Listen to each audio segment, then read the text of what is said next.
Hi, everybody. My name is Dr. Roney. This Facebook Live is going to be about sports and athletic optimization, but also some of the things that I incorporate with my regular patients are all about optimal performance, right? So we can parlay or carry that over to my athletes, and I just want to give you a little tidbit on how I approach that. So in sports today, there's a big push for skill training. So say in baseball, we're working with a pitcher or we're working with an infielder or a hitter. They're going to work on mechanics, they're going to work on skill training to be able to optimize their performance.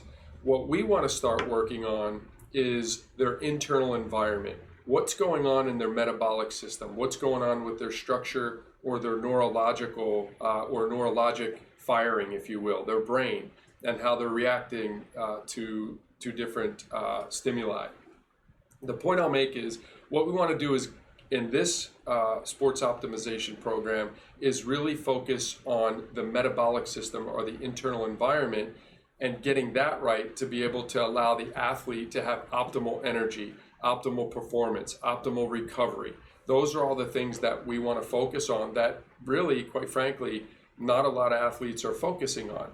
Again, they're focusing on a lot of the skill training, right, to get better mechanically, how to throw better, getting their body stronger, which is important, don't get me wrong, but they're also not necessarily focusing on what's going to allow their body to function at an optimal level, day in and day out, also recover quickly, day in and day out. So the point I'll make is in athletics, one of the main objectives is to be at your best day in and day out, right? Optimal energy, optimal performance, right? And at the end of the season, the goal I tell my athletes, I want you as strong at the end of the season as you were in the beginning of the season. So using baseball as an example, baseball is a long season, right? So every day is kind of what I call a grind.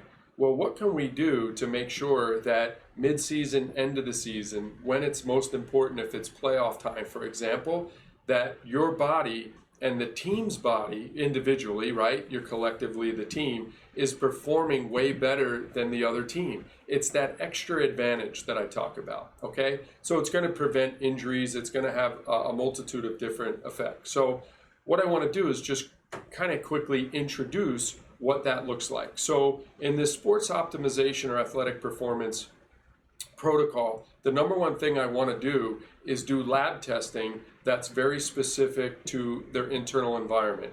How are they absorbing and utilizing nutrients like your B vitamins, your antioxidants, your minerals, etc.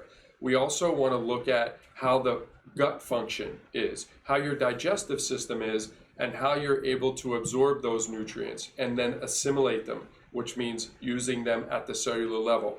We also want to find out what kind of balance your fatty acids, which your omega-3, 6, 9 fatty acids have in the body, how your cell is utilizing energy properly, etc. So there's a lab test called a NutriEval by a company called Genova Diagnostics that will allow us to determine how your body is utilizing all these things, right? So when it comes to optimal performance or athletic performance, the athlete needs to understand, or we need to understand for the athlete, how they're able to utilize their foods, right? And then, or their what they call macro and micronutrients. Then what we want to do is take those findings and develop a very specific nutritional plan for that individual. So this comes down to individualized care, right? It's not cookie cutter. We want it specific to that athlete. And I'll segue just briefly. Some of the big names in sports today, in professional sports, and I always use the example of a quarterback for the New England Patriots. His name is Tom Brady. What Tom Brady is basically doing is a lot of the things that I'm going to be talking about.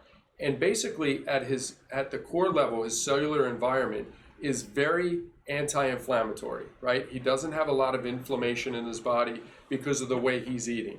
He doesn't have a lot of inflammation in his body because of what he takes, some of the supplements, what we'll talk briefly about. He doesn't have a lot of inflammation in his body because his workouts are more conducive to pliability and lengthening, right? Which means he's going to have more flexibility or mobility in his joints. So when he gets hit or he stops and starts, his joints are going to be able to load and unload easier, which means he won't be prone to injury, right? So all these different things come internally and then manifest externally. And that's what the point I want to get across. I just threw that as an example because that's where sports is going. That's where athletic optimization is going. It's, yes, we want to be physically fit, but we absolutely want to be metabolically fit, right? Because that's going to create massive amounts of energy and recovery and so forth, okay? So I know I probably hit that one pretty hard. All right, so beyond the NutriVal test and beyond individualizing somebody's diet specific to that NutriVal test and to their individual cellular environment, we then want to also know their goals. Do they want to gain weight, right? Put on more lean body mass? Do they want to slim down and trim up? So we can individualize a nutritional program specific for each individual, based on the NutriVal, but also based on the individual goal, right? The individual's goal. So if a athlete said, hey, I want to gain a pound of lean body mass, or 15 pounds of lean body mass, as an example, we need to put a nutritional program in place that allows them to do that without putting on fat, right? So that's very, very specific to that individual. So again, we do the lab testing, then we can individualize a nutritional program based on their needs, but also based on that lab. Another thing that we could do is do what they call genetic testing, right? We could test their DNA to find out how they, as an individual, how they recover better, how they optimize their performance, how they optimize their nutrition and utilize it based on their increased needs. So the DNA or genetic testing is a new science as it relates to athletics that we're including to make sure, again, that we can individualize this process per athlete, right? One size doesn't necessarily always fit all. And so that's where this individualization comes in with the genetic testing as well. Okay, so another thing that we want to incorporate is what I call neurologic testing, right? So for athletes, one of the biggest things that we need to make sure that their brains are firing very, very quickly, right?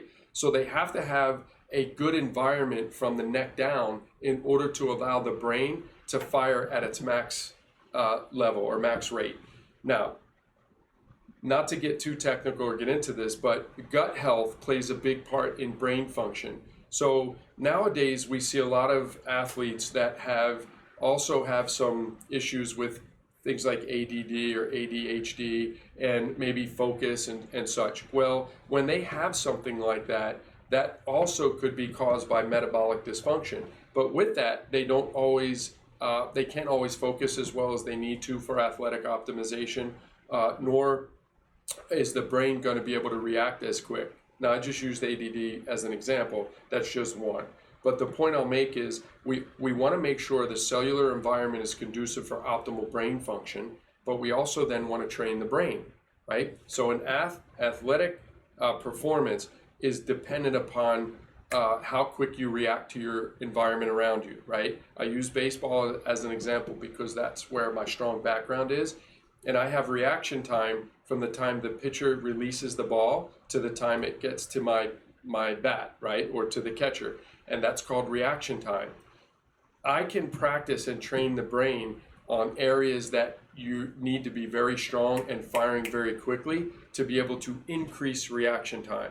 And I think that personally is a big, big factor when we're talking about athletic optimization.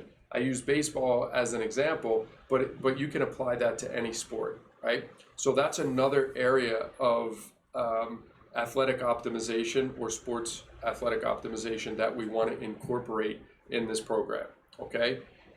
Another thing that we want to do with this program is how you recover, right? So part of recovery is how you're working out. So I'm going to use a quick example. A lot of times we see hamstring pulls, right? We see during the season, we might see ACL tears, right, etc., ankle injuries. The point I'll make is sometimes if we're working out during the season and we're working out too heavy, using what I call training modalities. We're going to create more muscle tearing, right? Which is going to decrease recovery time.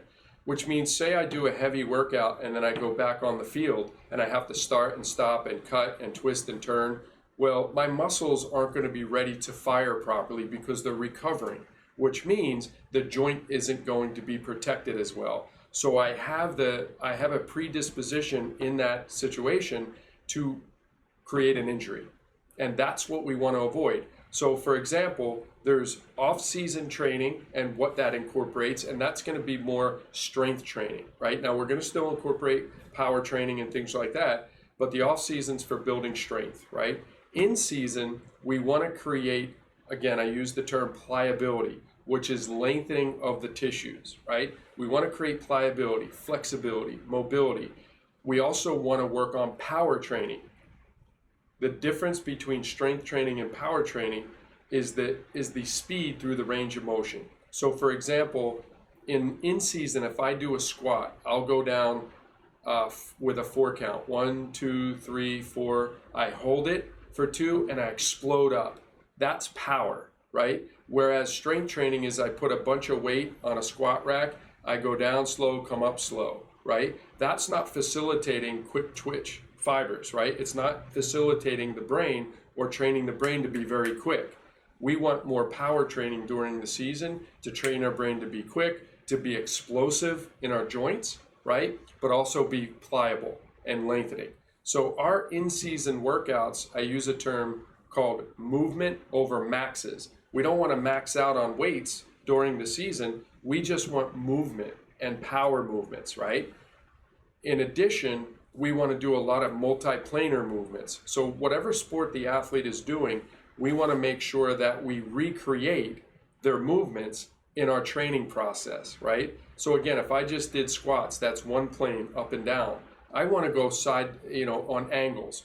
Angles forward, angles backwards. I want to go side to side, right? I want to go up, down, side to side, angles. The point I'm making is I want multiplanar movements that are going to mimic what I'm doing on an athletic field. So if I'm doing that and working the brain in that way and the muscles in that way, and I'm not overworking them and creating a lot of tearing in the muscle, I'm going to be able to recover quicker. And that's a big key. So I go back to Tom Brady's approach. His workouts are just like I'm talking about in season, and it allows him to recover much faster, which means he's less prone to injury. Okay? And that's a big factor when we're talking about athletic optimization, because you're no good if you're not on the field, right? The number one goal is to be available. And so that's what the I guess even in the pro ranks, the mentality is, how do I stay on the field and how do I optimize my performance? Everything I'm telling you is the new wave in athletic optimization, okay? So just to kind of tie that last one up, as far as recovery, how you work out is going to allow you to recover, but also what else are you doing, right, to help yourself recover? So at the clinic here, I feel like we have some of the best resources probably in the country, if not the world, as far as allowing an athlete to optimize their recovery. We have chiropractic care, so one of the things that I do is the chiropractic care with helping adjust the joints in the spine and making sure the structure is good, so it dictates the function of the body, right? Good structure is going to allow good function, so there's no abnormal loading stresses or no imbalances. Excuse me. We have massage therapy, right? Another great tool for recovery.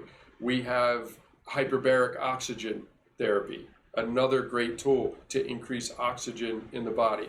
We have something called PEMF therapy, which is pulsed electromagnetic field therapy, which helps recovery, helps decrease inflammation.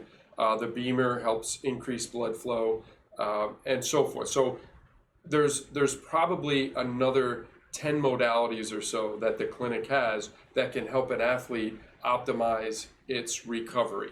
And the whole idea here is to make sure you can get back on the field day in and day out at close to that 100%, right? We all know as the season kind of goes on, most athletes, their performance starts to drop a little bit, right?